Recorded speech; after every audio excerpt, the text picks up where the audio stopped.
I hate to do back-to-back Catalina videos, but they were all grouped together in Annapolis last fall, and arguably the Catalina 34 and 36 from the past were very important boats.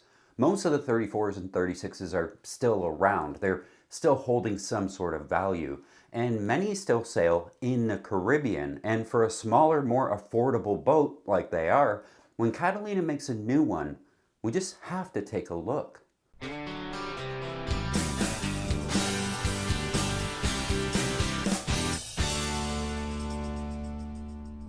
Now these are from the new Catalina 6 series of boats that we talk about a lot because they've done a lot of new stuff here with a new Seldên rig that are apparently lighter and stronger, and the new keel design that they perfected to provide more lift and less drag, and maybe most importantly for us, less draft. The shoal is now 4'6". The old boats, the 34 and the 36, are still staples in the sailing world. If you want to buy today a sub $50,000 sailboat in that size range, both the 34 and the 36 will likely be on your short list of boats to look at. And for good reason, they're great boats. Not as fast as, say, a CNC 34 or 36, but still adequately fast, and they gave you way more comfort. They were way easier to live with and live in than the CNCs.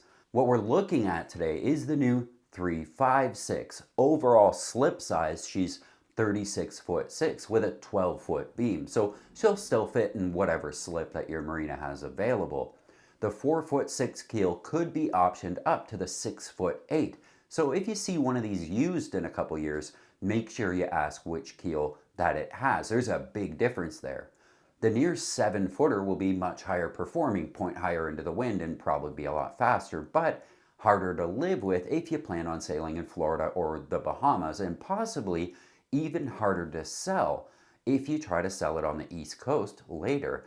And because this is a 36-footer, don't be fooled. She's not exclusively a little day sailor or weekender.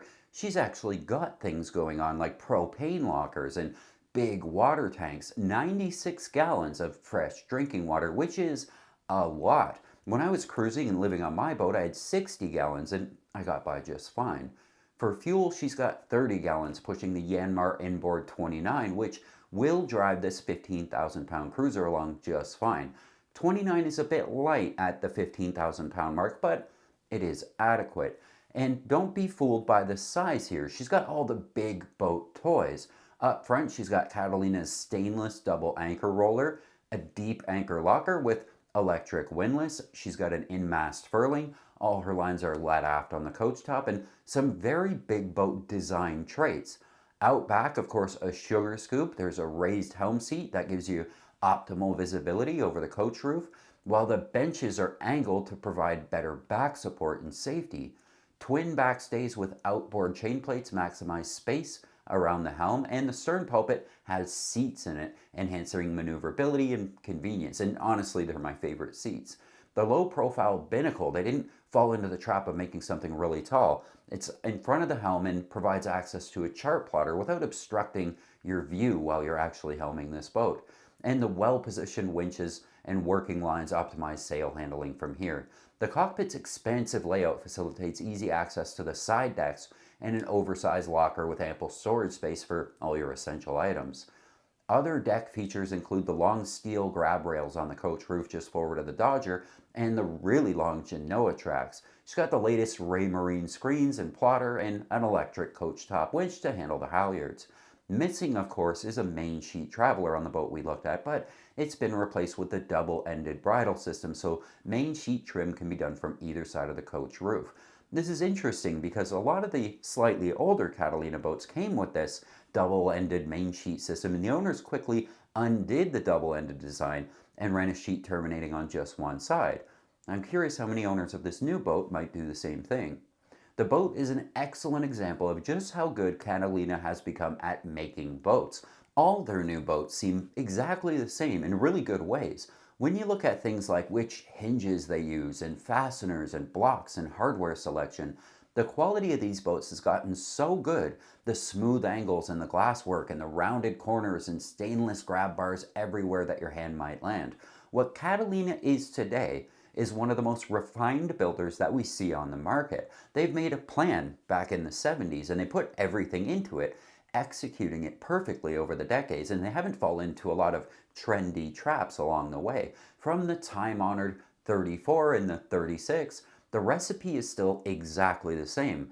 Make the boat the best they possibly can and listen to the owners for feedback along the way. No gimmicks, no BS, just Sailboat. Headed inside, it's hard to tell the difference between the 356 and her bigger sisters. The same high quality woodwork, there's fiddles and grab rails and rounded corners as far as the eye can see. Very little in the way of IKEA, wood grains all lined up and high gloss varnish where applicable. And I love the white pop of upholstery on all the seats.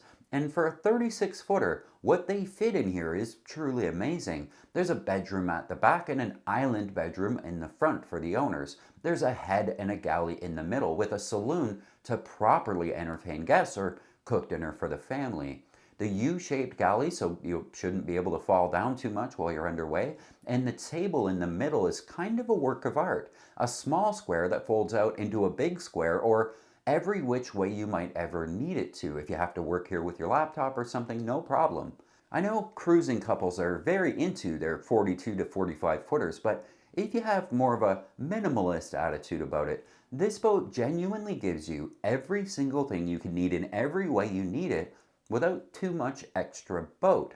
Everything is down here and very well made and well executed, but outside, she's still just a 36-footer. Cheaper to own, cheaper to operate, easier to dock, less money per foot on the haul out and storage. She's lighter, more nimble, easier to clean. You still get everything the big boats give you without really losing anything. And speaking of gain, base price is 280 grand. That's brand new, which is a lot for a 36-footer. For what you get on board one of these though, it's basically everything you get in the $500,000 plus 42-foot sailboats with less of a hassle and way less money. And Catalina's hold value too.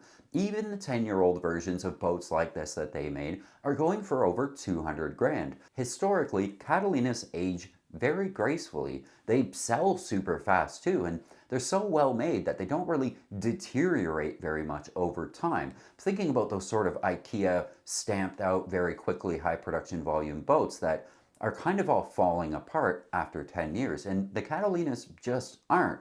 I've looked at a lot of 10 or 15-year-old Catalinas, even 20-year-old models, and they're still in incredibly good shape. The 356 might just be the new 34 and 36, and I think they did a great job giving us big boat stuff in a relatively small boat. What do you guys think?